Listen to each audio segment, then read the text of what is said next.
참 예수님, 오늘은 주님 세례 축일입니다. 오늘 또 강론을 시작하기에 앞서서 복음 말씀을 읽고 가도록 하겠습니다.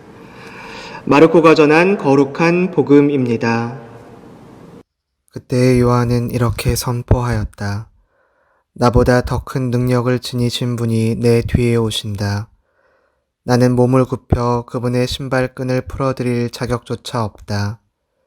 나는 너희에게 물로 세례를 주었지만 그분께서는 너희에게 성령으로 세례를 주실 것이다. 그 무렵에 예수님께서 갈릴레아 나자렛으로 오시어 요르단에서 요한에게 세례를 받으셨다. 그리고 물에서 올라오신 예수님께서는 곧 하늘이 갈라지며 성령께서 비둘기처럼 당신께 내려오시는 것을 보셨다. 이어 하늘에서 소리가 들려왔다. 너는 내가 사랑하는 아들, 내 마음에 드는 아들이다. 주님의 말씀입니다.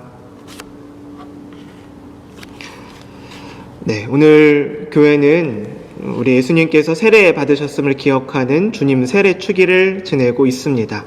우리가 세례를 받음으로써 하느님의 자녀가 될 수 있는 것처럼 예수님께서도 먼저 세례를 받으심으로써 우리들의 모범을 보이고 계신 건데요. 사실 세례를 주시는 분, 주셔야 할 그 주님께서 세례를 받으셨다라는 것에는 몇 가지 중요한 의미가 있습니다. 첫 번째는 예수님의 세례를 통해서 예수님이 누구이신가 하는 것이 드러났다라는 점입니다. 우리가 학기를 시작하면서 친구들을 만날 때, 처음 친구들을 만났을 때 안녕, 내 이름은 누구누구야 라고 소개를 하면 되죠. 하지만 어떠한 공적인 일, 중요한 일을 할 때에는 내가 누구다라는 사실을 증명하기 위해서 몇 가지 과정이 필요합니다. 부모님이나 나를 아는 사람들이 얘는 누구예요? 라고 하는 그런 증언도 필요하고요. 그리고 특별히 예를 들면 학교에 우리가 입학을 하거나 회사에 입사를 하거나 비행기를 탈 때 출생신고를 하거나 혼인신고 이런 중요한 일들을 할 때에는 각종 서류나 아니면은 신분증 같은 것이 필요하죠. 예수님의 세례도 마찬가지예요. 오늘 복음 말씀을 보면은 예수님께서 세례를 받으실 때 성령께서 비둘기 모양으로 내려오셨다. 그리고 하늘에서 다음과 같은 소리가 들려왔다라고 전하고 있습니다. 너는 내가 사랑하는 아들, 내 마음에 드는 아들이다. 예수님의 세례는 여러 가지 이와 같은 증표들을 통해서 예수님 당신께서 우리가 기다려온 그 메시아, 하느님의 아드님이라는 사실이 온 세상에 선포되고 있는 것이죠. 두 번째로 드러나는 의미는 하느님이시면서 동시에 완전한 인간으로 이 세상에 오심으로써 우리와 예수님 자신을 동일시하셨다라는 것에 두 번째 의미가 있습니다.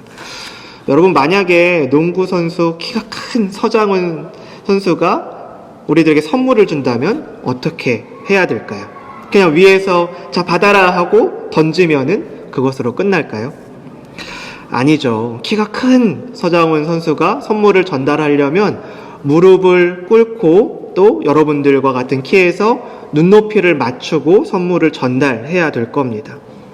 자세만 낮추는 게 아니라 여러분에게 여러분이 알아들을 수 있는 쉬운 말로 축하의 말을 전해야 되겠죠.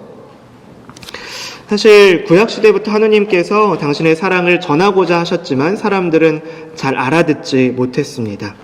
그런 사람들에게 예수님께서 인간이 되시고 또 세례를 받으셨다라는 것은 중요한 의미, 예수님께서 우리들이 알아들을 수 있는 방식으로 눈높이 사랑을 하셨다라는 것의 두 번째 의미를 찾을 수가 있습니다.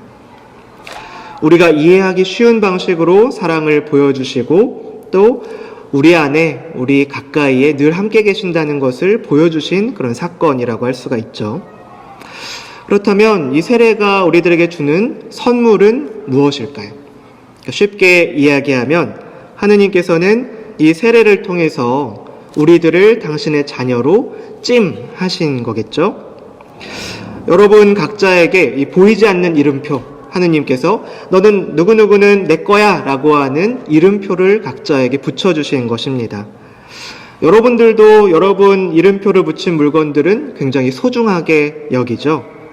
마찬가지로 하느님께서도 내 거라고 하는 이 이름표를 붙인 여러분들을 끝까지 사랑하시고 은총을, 사랑을 내려주실 것입니다. 그렇다면 하느님께서 우리에게 이 사랑이라고 하는 은총을 끝까지 주신다면 우리들은 하느님의 자녀로서 어떻게 살아가야 될까요? 여러분들이 잘 알고 있는 것처럼 누군가를 미워하는 것이 아니라 사랑하는 마음으로 감싸주는 것, 그리고 도움이 필요한 사람들을 돕는 일이 되겠죠. 우리는 세례를 통해서 용서받고, 죄를 용서받고 이 마음이 깨끗해졌어요. 근데 여러분들 청소기가 있는데 청소기를 돌리지 않으면 방은 언젠가 다시 더러워지기 마련입니다.